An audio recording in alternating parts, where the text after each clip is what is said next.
Well, welcome everyone to this week's speaker series. I'm happy to be joined today by Joel Rubenstein. Joel joins us from EFG, where he is a senior portfolio manager in the Biotech universe. Joel, welcome to the show. Yeah, thank you for having me. Pleasure to be here. Excellent. Joel, so you specialize now in the small cap space, is that right?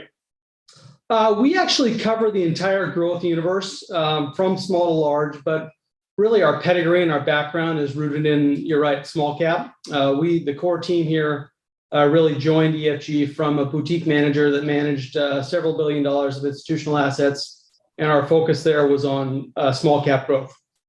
Right. So I think this is a good place to start because obviously growth, the growth sector in general has had massive outperformance versus value over the last 10 years, really until 2021 or so. I think at one point the valuation premium got to around 130% or so. Now, historically, we know growth tends to trade at a premium to value, but it's closer to in the 50 handle than 130. We've had a massive sell-off in growth versus value. That now has come down quite a bit, but it's still above historical values. Frame us in your mind right now how you see the growth space. Before we delve further into the small cap space, how do you see the growth space right now? We've seen also some recent outperformance with the sort of talk of a Fed pivot. So maybe just situate us from a macro fundamental perspective, how you see the growth space right now. Sure. Good question. And that's a top of mind question for a lot of people. I'm going to caveat it real quick that I'm not an economist and not here to make predictions necessarily, but it's a very important topic. Obviously, we're focused on stocks specifically. Having said that, as soon as we saw rates start to rise, in earnest several months ago, that really took a huge bid out of growth stocks. So obviously, you think about growth stocks, you think about long duration assets, and as rates start to rise, that really took a lot of air out of that momentum balloon, if you will. Certainly, a lot of the companies that we've owned in the portfolio over the last couple of years were huge beneficiaries from a lot of the structural things that happened over the course of the pandemic. And then fast forward here to summer 2022. And for a lot of these companies, that whole period has essentially been wiped off in terms of performance. So you have this huge run up, huge drawdown, which we've seen kind of year to date in a lot of companies. For us, we're company specific focus. We're fundamental bottom up investors. So what we're focused on is, and we'll probably touch on it later in our conversation here, but focused on companies that still have the ability to sustain above average market growth with outstanding business models where that capitalizes and that accrues to shareholders over time. So the key thing now is that the expectation game and expectation and valuation game has obviously swung dramatically to the downside here through, up till June or so when growth stocks started taking off again. I think the key debate moving forward here is kind of when do rates start settling out, because that ultimately, I think, is going to be a huge driver for investor sentiment relative to growth assets. Right. So I get it that perhaps you or your team doesn't have a macro view, but maybe you do have a firm view. Maybe tell us what your firm view is on either the macroeconomic picture or the forward path of rates. We think that the probably most likely outcome is a relatively soft landing. Obviously, that's a pretty tight needle to thread from here. A lot of cross currents going on, of course. But I think what we're seeing at the company level as we've moved through earnings season here in July and August is that in general, for most of our companies, we've seen better than expected results in general again. So you can't generalize about every company, and then the outlook has maintained very cautious optimism. So I think adds confidence to our outlook here that maybe it's not as bad as you would garner if you just kind of read headlines all day long. Certainly, there's a lot of cross currents. There's a lot of headline risk out there. And one other thing that I would highlight is that this year, as we all know, is a midterm election year. And in general, it's unusual, but this year is tracking almost spot on to what you see typically in a midterm election year, where you kind of have that sell off the first half of the year, chop through the summer. And then as investors start to discount a little more certainty through the fall, stocks tend to rise. So who knows what's going to happen this year? Obviously, we're in somewhat uncharted territories politically, but I think that's also instructive relative to past periods. Okay, so in your space, especially the names that you track, earnings have been holding up relatively well versus expectations or versus your own projections? That's exactly right. I think the companies have been cautiously optimistic. I think the companies are guarded in their optimism. But by the same token, I think it's not necessarily correct to paint this as a brush similar that you had in 2008 or coming out of the dot-com bubble. The companies in general are in much better shape structurally. The consumer's in a very strong position with excess cash, and a lot of that's been worked down over the last couple of years. And then, of course, corporate balance sheets are as healthy as they've been, probably ever. So with those tailwinds and with the demand tailwinds behind us, I think the companies in general have been pretty constructive, with the caveat that obviously things can change rapidly as we move through the fall. Okay, and so I guess it's not too much of a stretch to say that guidance also has been relatively benign from your end, right? From your I think the best way we can kind of term it is better than feared for a lot of companies. Now, certainly there's one-off examples everywhere where that doesn't hold. And we've had Micron, which is a bellwether in the larger cap semiconductor space, pre-announced twice in 6 weeks. Obviously, Microsoft, NVIDIA, some of the bellwethers. They're a little bit different than the small caps in that they're facing some foreign exchange headwind. So that's a little different dynamic. But I think it's also instructive, and it's important to take note of those because those are bellwethers. And at the margin, demand is softening. I think that's a given. The question is, of course, has expectations already baked that in? Because, Right. I think earlier this spring, the expectations and investor sentiment was starting to bake in an extremely hard landing, maybe a prolonged recession. And I think it's too early to say that that's necessarily going to be the case here. Understood. So let's drill further and further down into your universe. So you manage a U.S. small cap growth fund specifically. I know that you're benchmarking the Russell 2000 growth index in that fund. Tell us a little bit of why small caps. We know the higher return profile longer term, but we also know the higher volatility. What can you tell us about the sort of the Sharpe ratios, let's say, for your space and why you're so focused on U.S. small cap growth? Yeah, I don't have the Sharpe ratios per se in front of me, but for growth managers, small cap has historically been a very good hunting ground for companies, not only with higher growth rates, but also higher degrees of innovation. And in our portfolios, these are often younger companies and companies that are taking market share from often larger, more entrenched companies. And obviously, this is perhaps a less efficient portion of the market cap versus upmarket, larger market caps, which lends itself a little more to active management. Now, the flip side to that is, as you mentioned, is the volatility tends to be a little bit higher. But I will note that small caps, if you go all the way back to the 1930s, is the only asset class to beat inflation in every single one of those decades. So if you fast forward to today, small cap, Russell 2000 growth down about 17% on a year-to-date basis. Small caps and other stocks are clearly discounting some recession fears. But I would say, for our portfolio, at least, not necessarily every company out there, but we tend to have companies that are more domestic oriented in terms of their exposure, their end market demand. So that's a relative positive when we think about the U.S. economy on a relative basis. And also, when you're more domestic facing, you don't have the foreign exchange headwinds that a lot of the multinational companies are facing. So that's important. And I'd also note that a lot of the fear that you commonly hear from investors is that oil rates are rising. That's going to put a crimp in capital structures, the ability for companies to finance their growth. In our portfolios, in our process, we don't have time to get into it necessarily in this conversation, but we're focused on companies that are generally more self-financing in nature. So these are companies, I'll speak for tech, because in most cases, these are companies that are overcapitalized. So these are not companies that need to necessarily tap equity and debt markets in periods of duress. So for companies that do need to tap debt markets, obviously that's a headwind when rates double in the period of time that they just have. But that's not necessarily what we have in our portfolios. Yeah.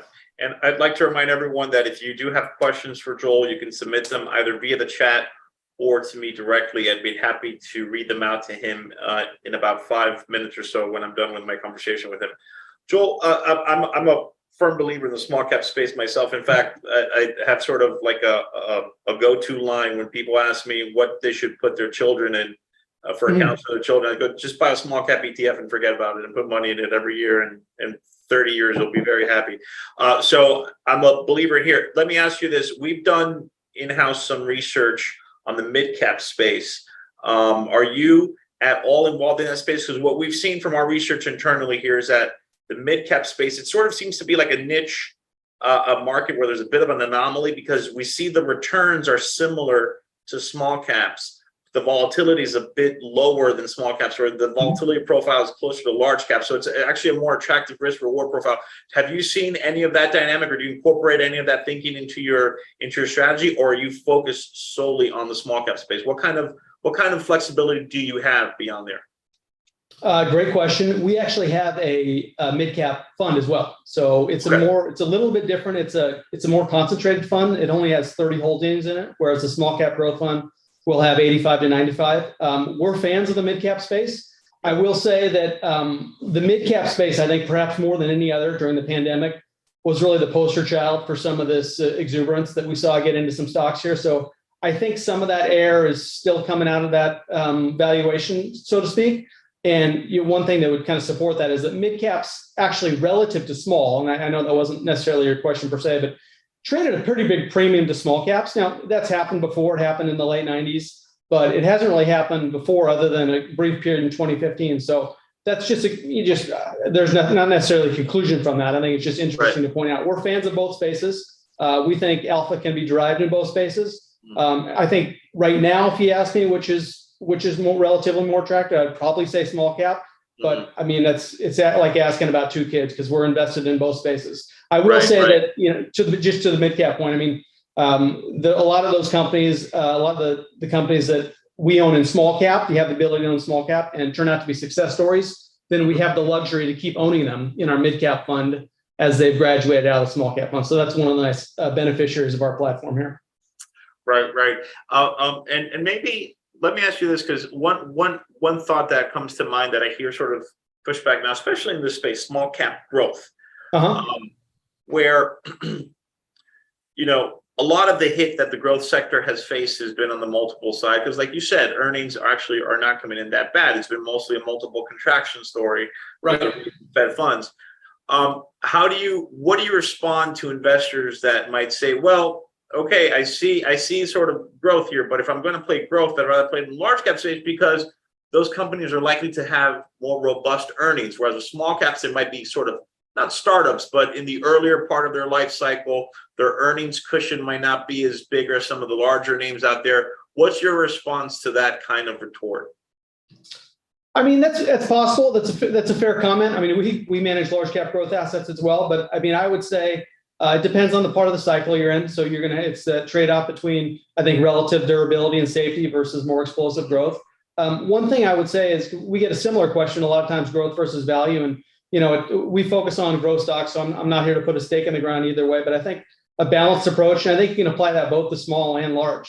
The thing that I think is particularly appealing for us about small cap is that's ultimately the hunting ground for larger cap companies. And if you think about kind of the world in which we live in, where we're in this perpetual lower growth, steady state, large companies need to find growth.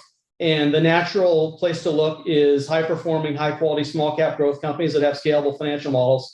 And that's where we try and stay focused and invested. And, investing in companies that we expect to be acquired is not a hallmark of our process. It's more of a byproduct of investing in these high quality companies that are gaining share rapidly, that have addressable markets that are growing up rapidly, that have great brands with great financial models. So one thing I would just comment is we're starting to see a little bit of that recently, just in terms of M&A in the small cap space. So, I mean, who knows if that's the start of something bigger, but, again, to the earlier point we talked about, despite what we've been through kind of year to date, there's a lot of excess cash on the sidelines, and you're seeing a lot of M&A start to kind of trickle to the fold. And the natural place to look is small cap growth companies. Excellent. Okay, so I'm going to go here and jump into some questions I've got. Someone wants me to for you to walk us through your portfolio structure and construction.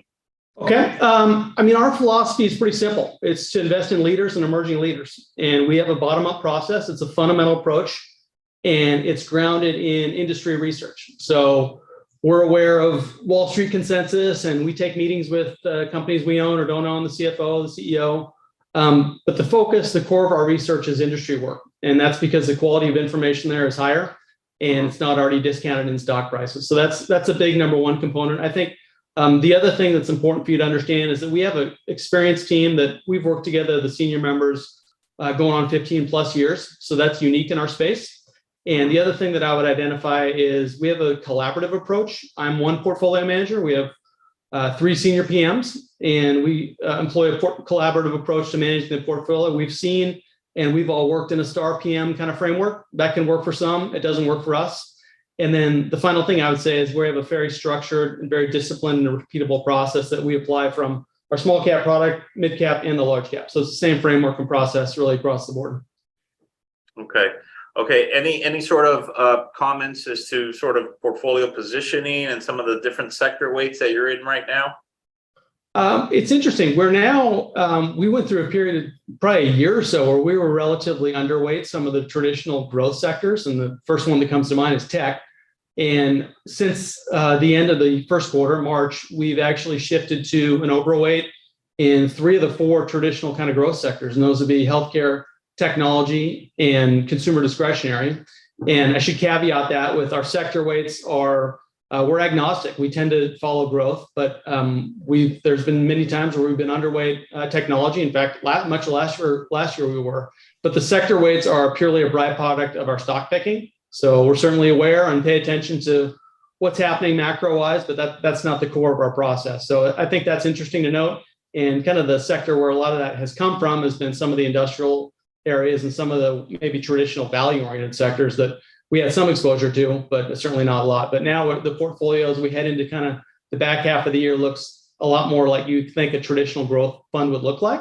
And the reason we've been adding to some of those names is in our process, the valuations and the expectations become relatively more attractive. So for much of 2021, and even the first part of this year in our process, the stocks weren't scoring that great. I mean, if you just kind of common sense, but mathematically it bore itself out in that the expectations were extremely high and the valuations were still extremely high.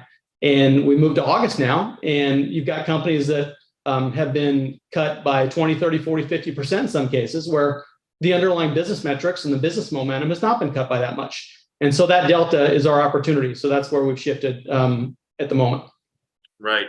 Can you walk us through your investment process, how you add or even subtract a name to the portfolio? And then maybe if you could give us an example, let's say, of one that's gone well and why it went well, you think, and one that did not go so well, right?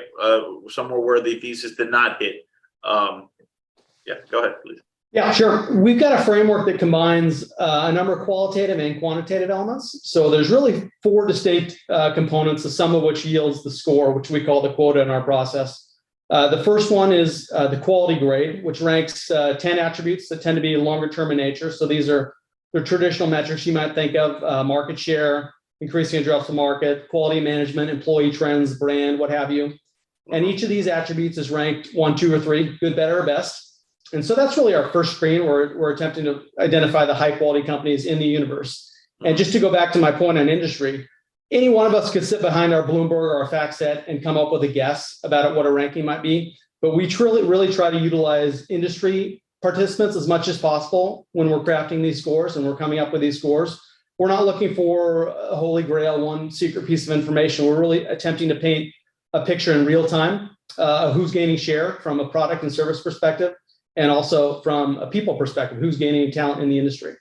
The second component is what we call the timing grade. So this is a rank of 12 shorter term inputs. This captures fundamental, technical, and other attributes across those 3 different vectors. And it's essentially our attempt to garner whether a company that we've identified with the first grade, the quality grade, is timely in our process. So if you identify a great company that's got all these super attributes that industry is raving about, the natural next question is all this great news already baked into the valuation and expectations? That's the timing grade.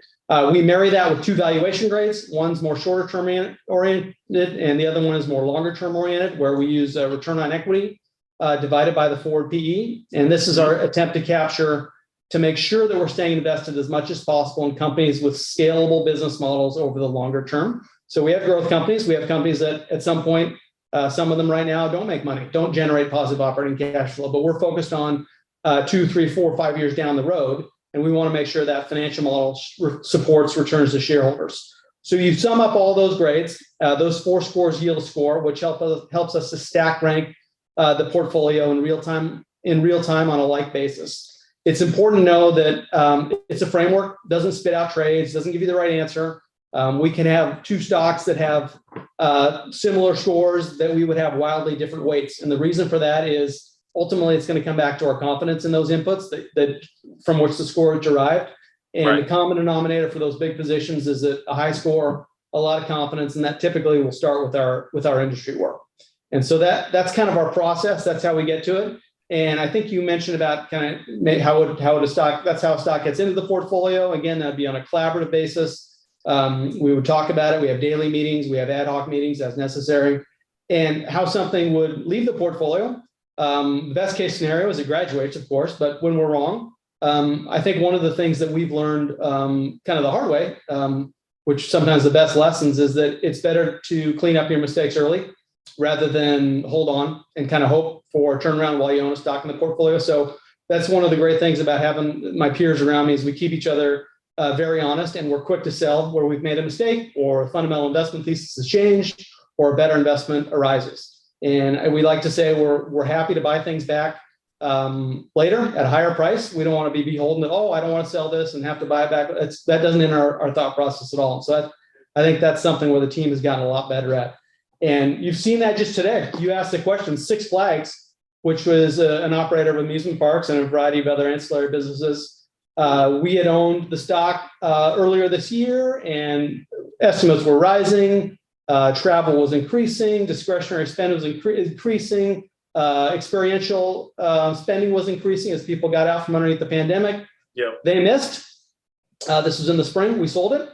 And 2 months later, they missed again. And the stock earlier today was down on another 20, 25%. So that was a great real-time example of, I think, selling the first miss. And the other piece of that's important is we've got, spot for, call it 90 names in our small cap portfolio. And we have a number of other names that are in the on-deck circle waiting to get in. So we are going to have very little patience for misses, and we'll watch those outside of the portfolio. Excellent.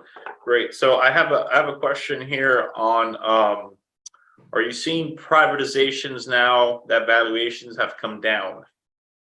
We're seeing some. I think there was a big one in biotech, a couple of big ones in biotech actually this week, one of which we own, CCXI is the ticker. Ping Identity, which was a small cap, kind of an underperforming asset in the security space, but they were picked up by private equity. So we're starting to see that, as we talked about a few minutes ago.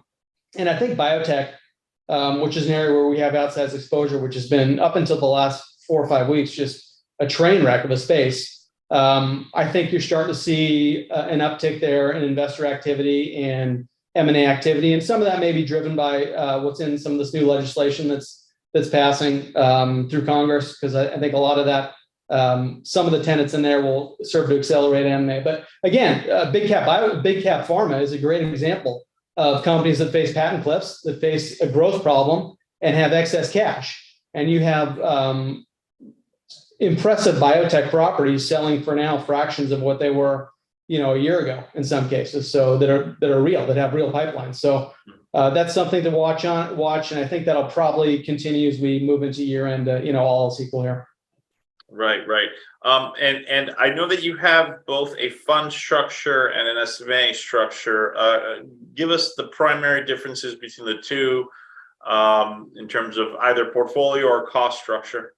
Yeah, well, the mutual fund's a pooled investment vehicle where you own part of the NAV. In the SMA, it is separately, you actually buy into all the underlying securities and have ownership directly at a Pershing account. As a result, there would be more transparency associated with that. A little simpler structure, embedded cost, and easier to manage and maintain.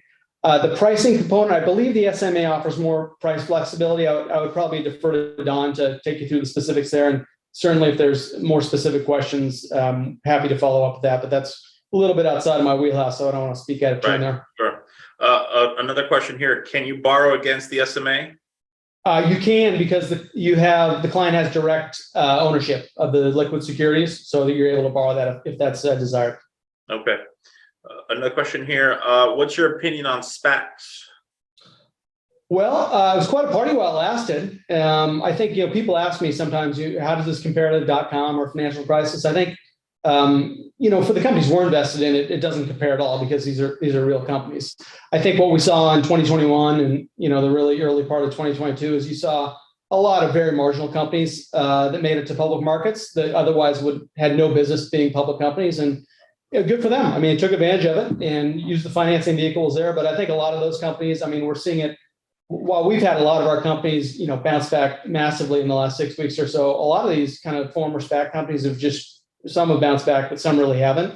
And, I think some of these will just kind of fade away. So as a vehicle, as a structure, not huge fans for a lot of reasons, but you know what? Again, kudos to the companies for taking advantage of, but it's not an area where we have a lot of exposure at all in our funds. Okay. Give us some of your top holdings right now, or sort of best ideas that you're looking at right now, or that you currently have in the portfolio. Yeah, well, I mean, any name that we own in the portfolio is going to be a high conviction name. I think our top name right now is a company called Axonics. They're a medical device play that develops and distributes a neurostimulative device.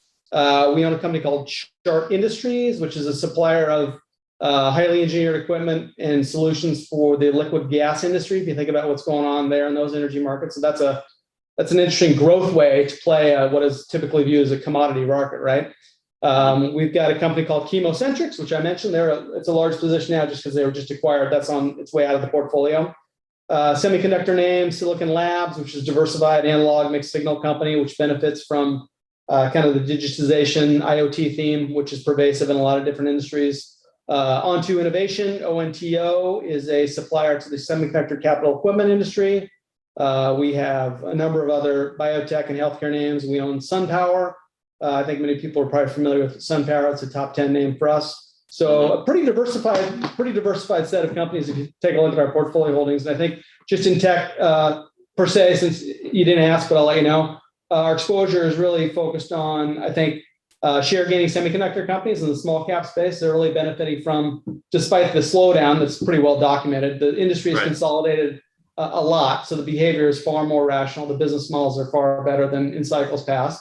And so there's fewer companies around. And the flip side of that is the addressable market for semiconductor content has exploded. It used to be PC servers and maybe some handsets. Now it's everything. Everything has silicon content. And as we found out during the pandemic, when you couldn't get a car or a refrigerator or whatever you needed. So that's an area where we have significant exposure, and we've been taking the opportunity to add as the companies have kind of come back to us here over the last several months. We have a fair amount of software exposure as well. I think that's more focused on the security side, which tends to be a far less discretionary spend than a lot of the other areas. We think about companies heading into maybe a little tighter environment for spending. Security is one of the last areas that gets cut. So that's probably our two most focused areas in technology. Right. And Joel, maybe here now to end, you could cap off with, give us some of the key sort of performance metrics of the fund, including the size, maybe alpha, beta, these sort of key metrics versus your benchmark. Yeah. So, I mean, our AUM is about 800 million now. It was close to one, well over one, at the end of last year. Obviously, we come down with the market. The small cap fund is actually a relatively small portion of that, under $200 million still. And that's the reason for that is it's just now being sold domestically. It was only sold for the first few years, essentially offshore. So that's a very exciting opportunity for us because that's, as we all know, a very capacity constrained asset class typically. Performance-wise, this is through July 31. We are down 21% year to date, which is exactly in line with the benchmark. And it's outperforming on a 1, 3, 5 year basis meaningfully, and also since inception, which is a little more than 5 years. So pleased with the performance, particularly given, year to date, it's been a very tough slog for growth investors. So happy with that. Obviously, you never like to be down, but kind of it's the world we live in, and looking forward. Yep. Excellent. Joel, thank you so much. We appreciate you coming on and talking to us a little bit about your strategy and your fund. That's Joel Rubenstein, everyone from New Capital EFG. There's, as I mentioned, he manages a small cap fund, a U.S. small cap growth fund, which is now available on the platform. And I believe the SMA is as well. Joe, again, thank you for joining us. Have a great week. Thank you. You too. All right.